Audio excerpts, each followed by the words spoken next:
Chowder. Okay guys, today we're going to be making seafood chowder. It's starting to get a little bit cooler, so I just wanted to make something comforting, hearty, and this is one of my favorite dishes to make once it starts to get a little bit cooler. So a few ingredients you will need to do this. We have about 850 grams of clams, 3 blue swimmer crabs. You can use any crabs you want, obviously. 250 grams of prawn meat. I have Exmouth tiger prawns, but again, you can use whatever you want. It's about 400 grams of speck. If you can't get speck, bacon will be a fine substitute. You want about 300, what do we got here? 300 mils of thickened cream, salt and pepper, of course, some canola oil, about a cup of white wine. You can also use beer if you don't have wine, whatever you happen to have at home. 1 ear of corn, about 450 grams of potatoes, a small bunch of chives, a small bunch of parsley, about 7 garlic cloves, 1 large brown onion or a couple of smaller ones, and a small bunch of thyme, 1 bay leaf. Now I also have some Old Bay spice here. This is one of my favorite ingredients to use. You can get it from most specialty stores now or online. It's an amazing seasoning for seafood, poultry, kind of, I pretty much put it on everything, but especially seafood, this dish in particular. If you can't find this for whatever reason, the main ingredients in it are bay leaf, celery salt, and paprika. So just do a little combination of those 3 spices if you cannot find Old Bay spice. Now you also need 4 cups of fish stock. But because we're using the clams and the crabs, I'm actually just going to use the shells from these two to make our fish stock, which will be part of this video. So I'll show you guys how to do that. All right, I'm going to start prepping all of these ingredients, and when we come back, we can go on to the next stage. Okay guys, so for our next stage, we're going to be cooking our crabs and our clams. All you need to do to prep for this is to cut your crabs in half. In order to do this, you'll need quite a sharp, hefty blade. Just makes your life a lot easier and safer. Okay, so you want to grab your crab, flip him over to the belly. The belly is a lot softer, much easier to start with. And you're literally just going straight down the middle there. Just like that. Just like that. Just like that. So you can see what I mean by, you know, a nice fucking sharp, hefty knife will definitely do you justice. That was my absolute favorite knife, I should say. It was a Kiwi knife from the Asian grocers for like, what, $3 max? Man, Kiwi knives are the best. We almost exclusively use these at home just because they're so cheap and versatile and just awesome for everything.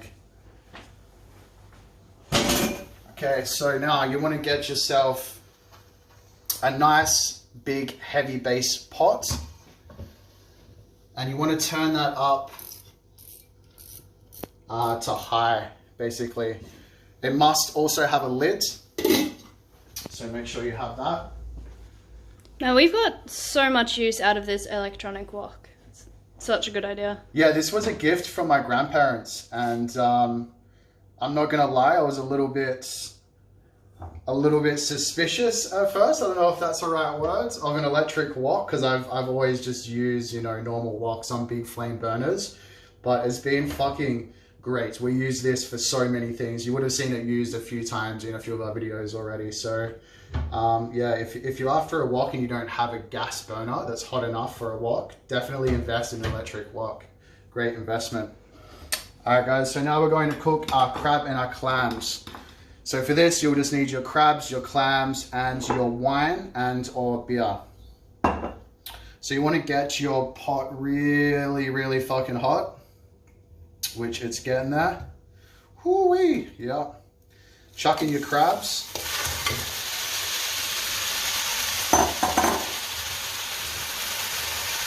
All right. Chuck in your clams. It smells so good already. And then you want to put in about a cup of wine and or beer.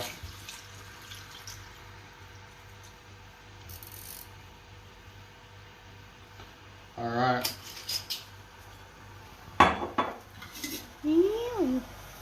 Looks delicious, doesn't it? Smells All right. so good about seafood. So then you want to just pop your lid on and let that steam away until all of the clams begin to open and the crab is cooked. So this will only take 3 to 4 minutes.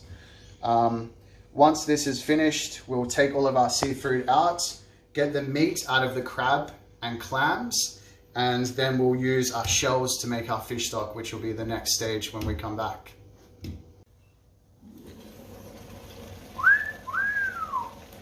All right, so these have been ticking away for a couple of minutes. You can see all of the clams are open and your crabs have gone a red color, which means they're ready to come out. So we can turn that off. Now I'll get all of this seafood out so we can get it to start cooling down, take all of our meat out, and our next video will be beginning our fish stock. Okay, so while your stock is ticking away, you want to start prepping the rest of your ingredients, which I have prepared here. So you want to cut your potato into about 1 centimeter square, just like so. Cut your corn straight off of the cob. Dice your speck or your bacon into little cubes, like so. Fine dice your onion. Crush up your confit garlic. You literally just mash it up. And prep your herbs. So just finely chop your chives, pick down your thyme, and finally chop your parsley as well. Also, one other thing, guys, sorry I forgot to mention in the initial ingredients list is flour. You will need 6 tablespoons of plain flour for this recipe also. All right, guys, when we come back, our stock will be ready. All of our prep is done. Then it's just a matter of cooking everything and bringing it all together. See you then. Okay guys, now all of our ingredients are prepped, we can begin to actually start cooking our chowder. So you want to have a nice large pot preheated to a high temperature. First thing you're going to do is cook your speck or your bacon until it's crispy. You don't need to add any oil to your pan because there'll be enough fat naturally within the bacon that will come out as you cook it down. So just cook that off until it's nice and crispy.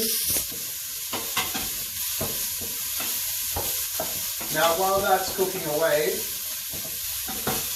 I'll just explain a little bit about the stock. So we have our stock that we strained off here already, 4 cups. Now if you don't want to make your own stock or you don't want to eat crustaceans, you have a crustacean allergy or whatever it may be, you can always just use fish instead and make your own fish stock.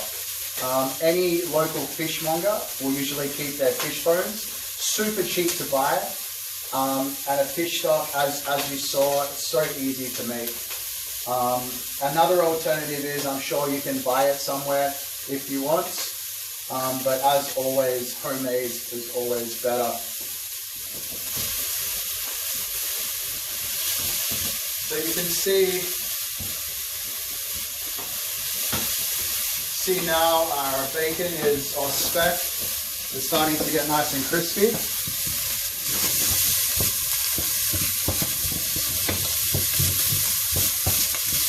It smells amazing. This is going to be honestly one of my favorite dishes to cook just because of all the smells that come off it. You have the bacon that's crispy up. Next we're going to chuck in our onions, you know, your garlic, your spice, your seafoods, just everything. This fucking smells awesome. So that's about where you want your bacon to be. Beautiful. Now your onions.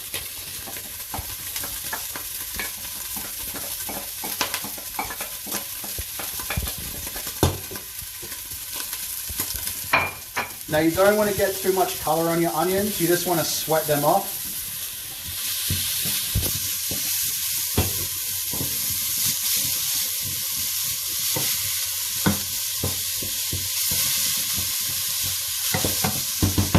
Okay, now you want to go ahead and add a good tablespoon of butter.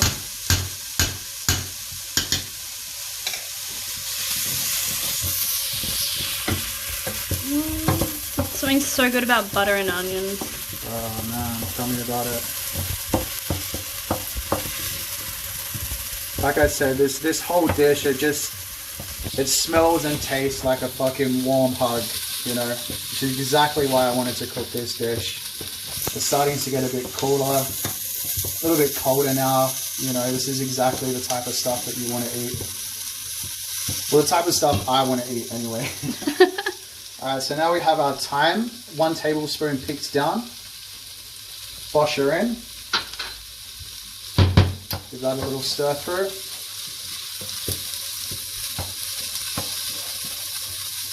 And already, just like the bacon, the thyme, the onion, it's so good.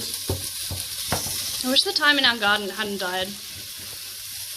Stupid Perth summer, killing everything. Yeah, it was like the one thing that didn't really make it through, hey. Alright, now you want to add in your 6 tablespoons of flour.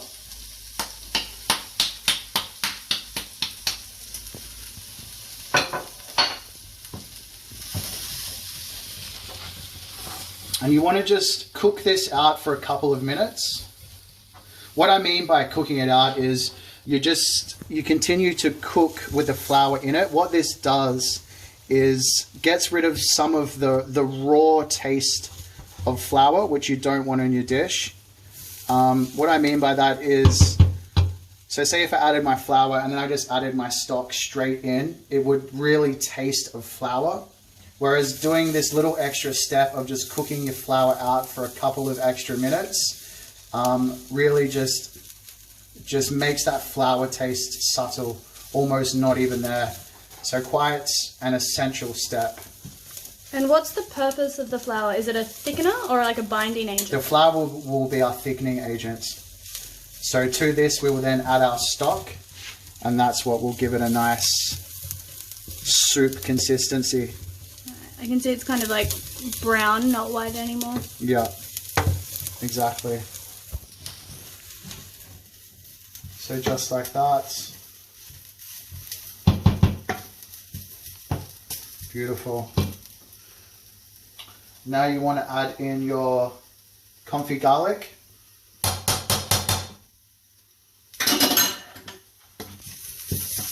Give her a stir.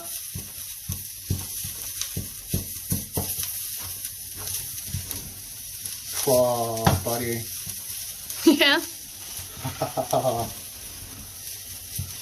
So good. Alright. Now you want to add in your stock.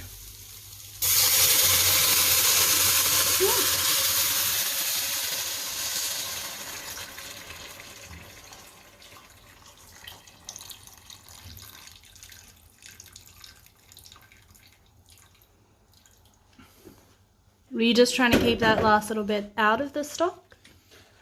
It was just a little bit of, you know, like flavorful head juice and whatnot from the clams and the crab. It's not essential. You can put it in there. It's all just flavor. It doesn't really matter.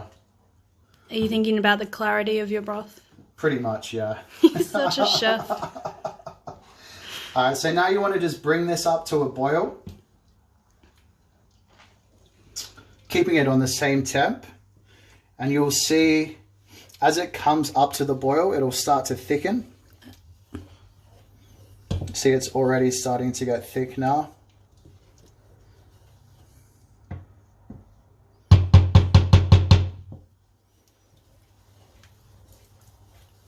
Smells so good.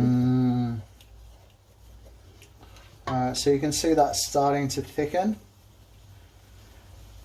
So once it gets to this point, you want to go ahead and chuck in your potatoes.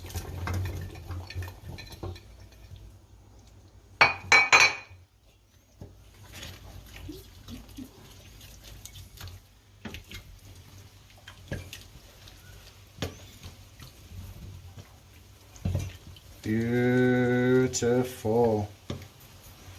All right, I might just add a little bit more water to this.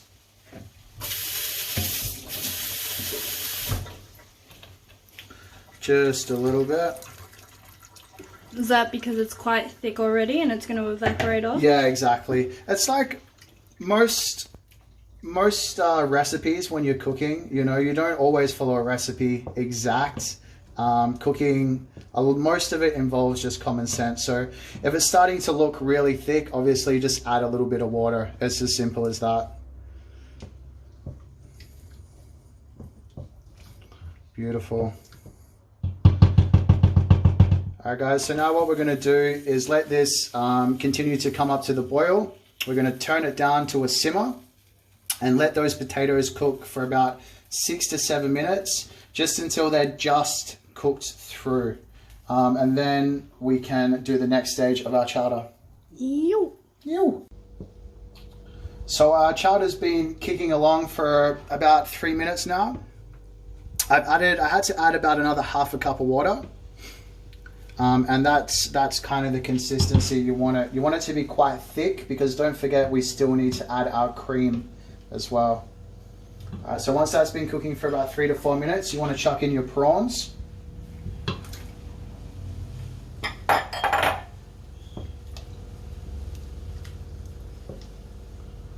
Cook those bad boys out. You want to chuck in your 1 bay leaf. A good crack of pepper.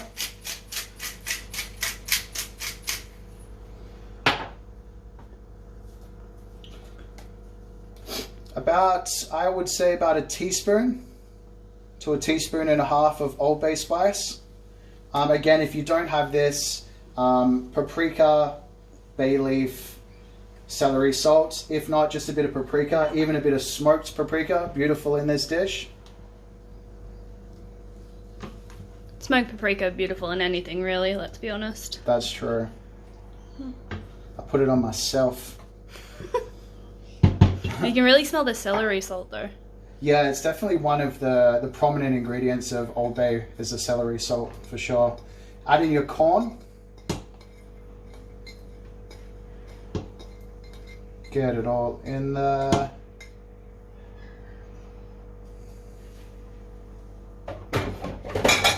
Now, I don't think corn is a traditional ingredient in a seafood chowder, but I really love it. It adds a little bit of sweetness to the dish.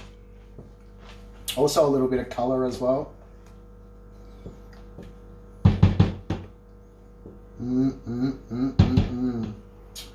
All right, now we can add in our crab meat and our clam meat.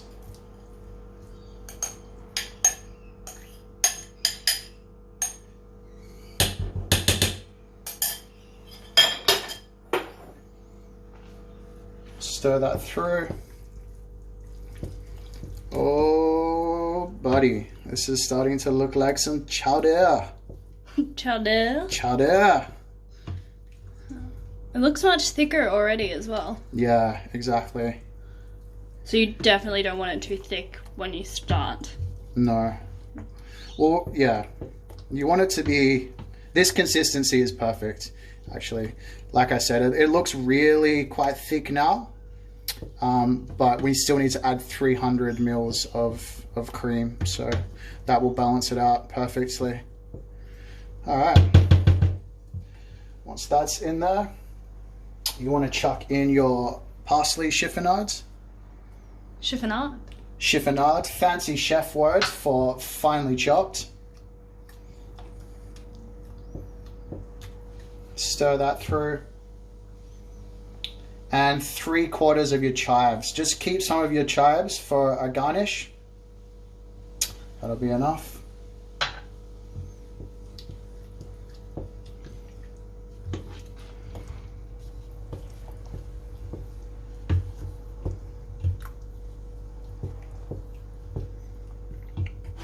Looks so good. All right.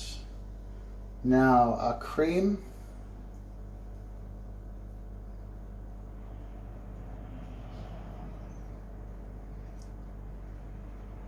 So as you can see, it's quite a rich dish. How many servings do you reckon? I feel like we should have mentioned this is a lot more than just for 2 people. Oh, 100%. This will serve between 6 to 8 people. But it's perfect for 2 people as well. Like us, what we will do is obviously freeze probably half of this down and keep it in your freezer to reheat whenever you want. Like any soups or stocks or anything like that, they're really good to do big batches of and just freeze down so you can have them ready whenever you want. All right, guys, so now that our cream's added, we just want to bring that back up to a boil, shut it down, and that's it. Taste it for seasoning again, of course. Always taste for seasoning. And then our next stage is to just plate this bad boy up. Okay guys, so our cream came up to a simmer and our chowder is ready. Now to just plate it all up. So grab yourself a nice sized ladle. Just like so. Oh man, this smells like autumn. All right, make sure you get a nice mixture of everything in there. Your seafood, your potato, all the good stuff.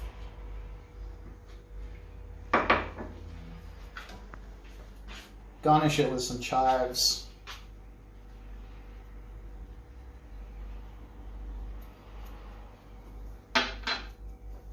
Some freshly cracked pepper. I like to hit mine with a little bit of lemon zest, completely optional.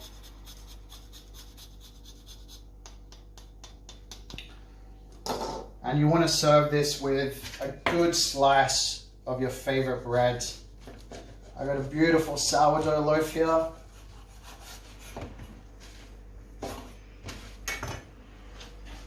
Straight on top.